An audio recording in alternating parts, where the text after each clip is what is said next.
እኛ ጋር አሁን ብርድ ስለሆነ እንግዲህ ውጭ ሀገር ያላችሁ ሰዎች ታውቁታላችሁ፣ ብርድ ነው እና ለዛ ነው አፍኖኛል።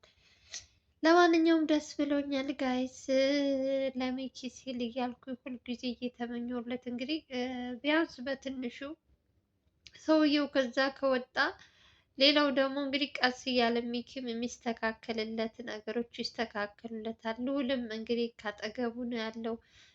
አቤልም መጥቷል።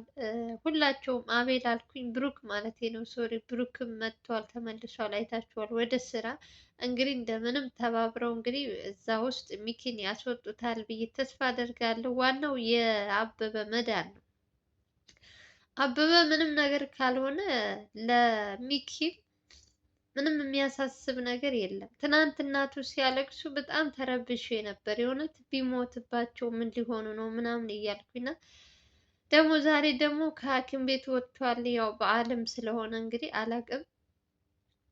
ያው የእሱ ነገር አይታወቅም እኮ ይወጣል። ባለፈውም ደህና ነው ተብሎ መልሶ እንትን ታመመ፣ በጣም ባሶበት ምናምን ብለው አስገቡት። አሁን ደግሞ እንግዲህ ከሐኪም ቤት ወጥቷል። ነገ ደግሞ ምን እንደሚፈጠር አብረን እናያለን። ግን ለጊዜው እግዚአብሔር ይመስገን ቢያንስ ባህልን እንኳን ፈገግ ብለው እንዲውሉ ምን ይላችኋለሁ። እና እግዚአብሔር ለእናቱ ሲል ድኖላት እንደው ሚኪ ቢፈታ ደስ ይለኛል። ያው እነሱ አሁን ያሳሰባቸው ትንሽ የበዓል አብሮ ያለመዋሉ ምናምን ነው። ግን እሱ አይጎዳቸውም የእውነት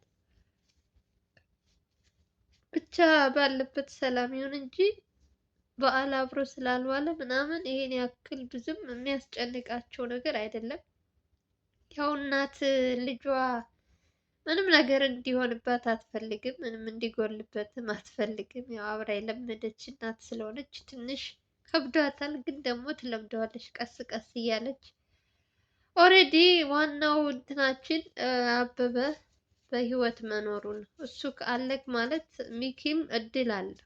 በቃ አበበ አይበለውና ቢሞት የሆነ ነገር ቢሆን ግን ማነው ተጠያቂ? ሚኪ ነው። ስለዚህ ሚኪ አሁን ላይ እድል አለው።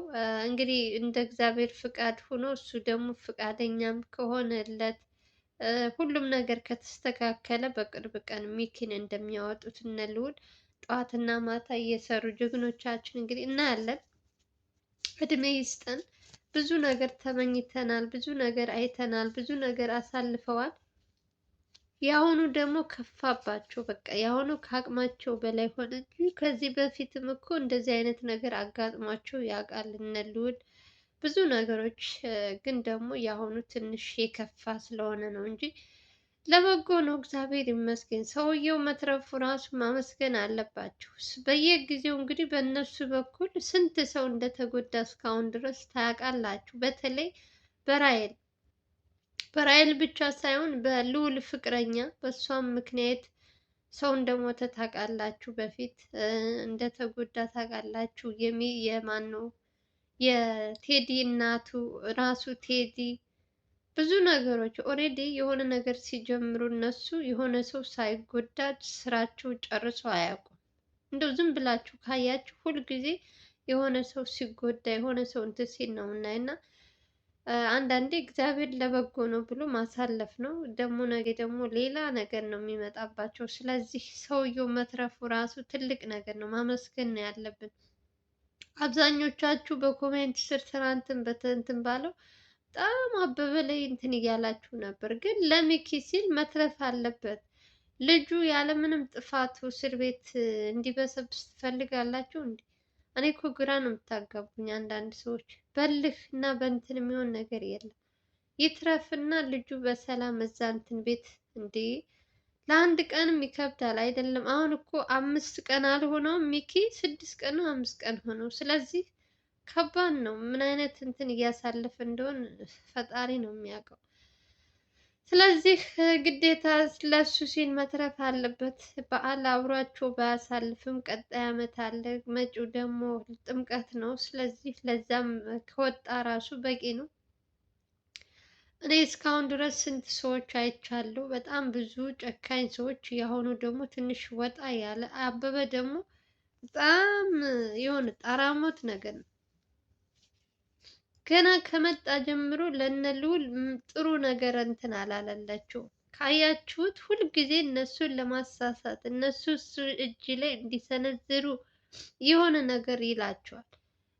ሚኪ ማነው አቤልንም በጣም ሲፈታተነው ነበር። አንተ የኔ ሰራተኛ መሆን ነበረብህ፣ አንተ የኔ ዘበኛ መሆን ነበረብህ፣ እኔ ነበርኩኝ። ኧረ እንደው ያማይለው የለም። በዛ ሰዓት አሁን እልከኛ ሆነሽ ወይ የሆነ እንትን ሆነሽ ያልሆነ ነገር ብታረጊ ማን ነው እስር ቤት የሚገባ? ያ ተማቹ ነው። ስለዚህ አበበ ሆን ብሎ ያቀደው እቅድ ስለሆነ እሱ መታሰሩን አልፈለገም። እርግጠኛ ነኝ ይሄ ነገር አቀነባብረውት እና የአበበ እንትን ሊሆን ይችላል። ኦልሬዲ አበበን ጠብቅ የተባሉት ልጆች ሊስማሙም ላይስማሙም ይችላሉ። አስገድደዋቸውም ሊሆን ይችላል። ግን ደግሞ ጊዜውና ቀኑ ሆኖ አትለፍ ብሎት በሚኪ እጅ ላይ ጣለው እንጂ ከአንዴም ሁለት ሶስት ጊዜ አበበ ለማምለጥ ሞክሯል። አሁን እንኳን በቅርቡ ከያዙት ቀናት ጀምሮ ማለት ነው። ስለዚህ ዛሬ እኔ አላቅም፣ አንዳንዴ የእድል ጉዳይ ነው። ምንም ልታረጉት አትችሉም። ስለዚህ ይሄ ሰውዬ በተደጋጋሚ በጣም ሲፈለግ በጣም ብዙ ነገሮች አድርጓል። እንግዲህ የተንከሲስነቱ እንትን እስካሁን ከማንም እንትን ሳይጥለው ከሚኪ እጅ ላይ ጣለው እና ለልጁ ጦስ ነው የሆነበት። እሱስ የራሱ ጉዳይ ነው። ኦልሬዲ አንድ ጊዜ ባይጎዳም ኑሮ እድሜ ልኩን እስር ቤት ነበር የሚያሳልፈው። ሰላም እንትን አይኖርም ነበር።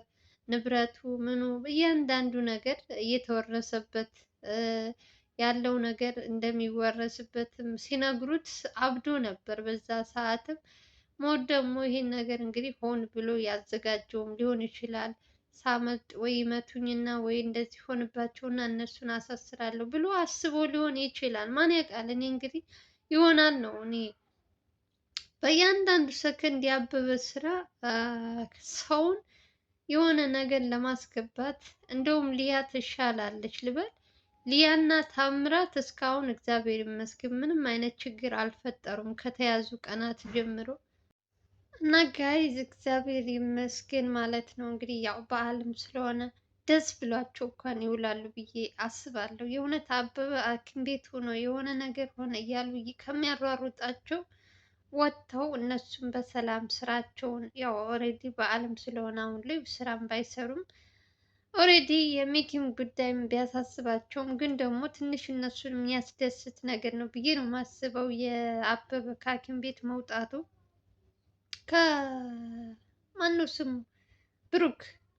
ብሩክ በመምጣቱ ምን ያክል እንደተደሰቱ አይታችኋል። እንግዲህ የእውነት አይደለም እነሱ ይቅርና እኛ እንኳን የማናውቀው እንደዚህ በሩቁ የምናውቀው እንዴት ውስጤ እኔ እንዴት በደስታ እንትን እንዳልኩኝ እንዳትጠይቁኝ እና በጣም ደስ ብሎኝ ምናምን ሳየው በቃ ሙሉ እንትኑ ተሽሎት ምናምን ወደ ስራ ሲመለስ እንግዲህ አስብ ሳምንት ባልሞላው ውስጥ ሐኪም ቤት ያልሄደበት እንትን የለም። ግን ደግሞ እግዚአብሔር ይመስገን ለበዓል ሰብሰብ ብለው እንዲያከብሩ ስላደረጋቸው እግዚአብሔር ይመስገን።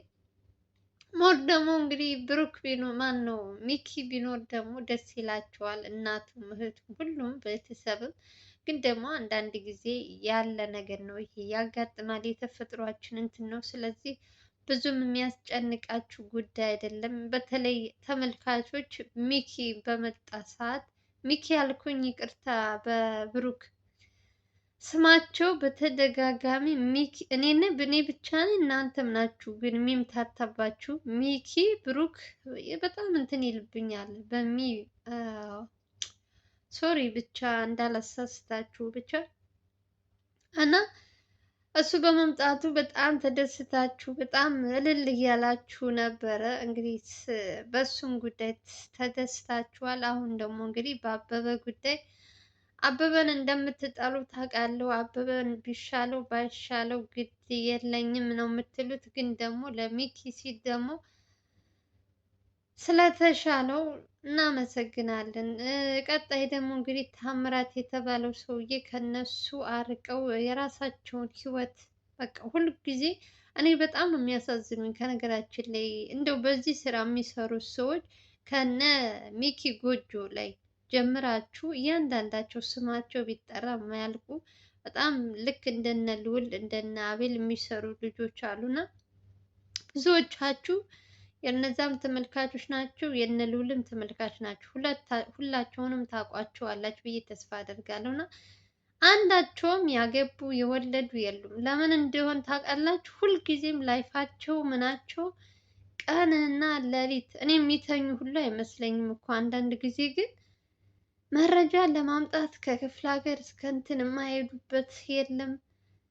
እና አሁን ለእነዚህ ጀግናዎች እውቅና ቢሰጣቸው ለሀገራችን ትልቅ ኧረ መድኃኒዓለም እስካሁን አሁን ልዑል፣ አቤል፣ ብሩክ፣ ዘላለም፣ ቴዲ ሌሎችም አሉ። እግዚአብሔር እንትን ቢልላቸው እኮ እነሱ አግብተው ወልደው የራሳቸው ነገር የሚኖራቸው ሰው ናቸው። ግን ደግሞ እነሱ ለህዝብ እያሉ እድሜ ልካቸውን ስንት ጊዜ እያየው ነው። ልዑልም ባለፈው በሚፈልጋት በሚወዳት ሴት ተከዳ፣ ዘላለምም እንደዛው። ከዛ በኋላ በቃ ምን እንደሆኑ አላውቅም። የእውነት አዲስ ነገር እኮ መሞከር ይችላሉ ጊዜ ቢያገኙ። አላውቅም ብቻ እግዚአብሔርን አንዳንድ ጊዜ የእነሱ ነገር አያሳስባችሁም? እኔ ብቻ ነው የሚያሳስበኝ። አያገቡም ወይ እንደዚህ ነገሩ። ወንድ ልጅ እድሜው ሄደ ምናምን አይባልም፣ ግን ደግሞ በጊዜ ስትጠቀሚበት ሁሉም ነገር በጊዜው ሲሆን ያምራል። እና የእነሱ ነገር ደግሞ ስታዩ በየጊዜው አዳዲስ ነገር አዳዲስ ስራ ስራ ስራ እንጂ ስለ ራሳቸው ህይወት አዲስ ነገር መስርቼ እንደዚህ ብዬ የሚለው አንድ ቀን ሲያስቡ ሲያወሩ ሰምቼ አላውቅም። እና ይሄን ያነሳሁበት ጉዳይ ምንድን ነው? እነሱ ምን ያክል ለራሳቸው ጭንቀት እንትን እንደሌላቸው ሁልጊዜ ሰውን መርዳት ሁልጊዜ ሰውን እንትን ማለት እንጂ ለራሳቸው ጊዜ የማይሰጡ ሰዎች ናቸው። እኔ በተደጋጋሚ ስላዋየኋቸው ነው። እኔ ብቻ ሳይሆን እናንተም እንግዲህ እነሱን የምትከታተሉ ሰዎች በደንብ ካያችኋቸው ስለ ራሳቸው ምንም ግድ የላቸውም። የሆነ ከባድ ውሳኔ የሆነ እንትንም ሲወስኑ ፊት ለፊት ነው በቃ የሚጋፈጡት እና የራሴ ህይወት አደጋ ላይ ይወድቃል የራሴ ምን የሚባል ነገር የለም። በቤተሰባቸው በምን ቢመጣም ሁሉንም ተቋቁመው እንግዲህ የሚሰሩት እነሱ ናቸው። እና አንዳንድ ጊዜ ለራሳችሁ ጊዜ ሰጥታችሁ የራሳችሁ ቤተሰብ አፍርታችሁ እናት እኮ ትፈልጋለች መቼም እናት አባት የልጇን የልጅ ልጅ ማየት ልጇ የወግ ማድረግ ሲያበቃላት ከማየት ውጭ ምንም ያስደስታል ነገር የለም። እና ብዙ ጊዜ የእነሱ ደስታ ማየት የሚፈልግ ብዙ ተመልካችም አለ። ከነዛም ውስጥ እንግዲህ እኔ አንዷ ነኝ። ሁልጊዜ እመኝላቸዋለሁ ለእነሱ የምታስብ ለእነሱ በቃ ልክ እንደነሱ ልበ ቅን የሆነች ሴት እንዲሰጣቸው እመኛለሁ። አንድ ቀን ደግሞ ይሆናል ተስፋ አለኝ። ያው ምንድን ነው ያልቸኮለ ምንድን ነው የሚባል ተረት አለው። ተረቱ ጠፋብኝ እና እግዚአብሔር ለእነሱ ሲል ይስጣቸው። የኔ ውዶች፣ የኔ መልካሞች፣ ጀግናዎች፣ ልበቅኖች እና እግዚአብሔር ለሁሉም ጊዜ አለው ቢሰጣቸው ደስ ይለኛል። በእያንዳንዱ እንትን እንመኛለን። መልካም ምኞታችሁ ግለጡላቸው እስኪ የእውነት። ለማንኛውም መልካም በዓል ይሁንላችሁ እያልኩኝ የዛሬው ቪዲዮ ይሄን ይመስላል። በሌላ ቪዲዮ እንገናኛለን። እንግዲህ የአበበን ነገር እየተከታተልኩኝ በየቀኑ እያመጣው እንግዲህ አሳያችኋለሁ። እንግዲህ በዓልም ስለሆነ ሞቅ ደመቅ እያደረግን እንግዲህ የበዓልም ዋዜማ ስለሆነ ዛሬ እንግዲህ በደስታ አብረን እናሳልፋለን ማለት ነው። መልካምን በዓል ይሁንላችሁ። በሀገር ውስጥም ሀገር ውጭም ያላችሁ ኢትዮጵያውያንና ኤርትራውያን መልካም የገና በዓል ይሁንላችሁ። በድጋሚ ሰላምና ፍቅር እንመኛለን። ቪዲዮ ላይክ እና ሼር እያደረጋችሁ አዲስ ከሆናችሁ ሰብስክራይብ ማድረጋችሁ እንዳትረሱ። በተረፈ እንወዳችኋለን። ባይ ባይ።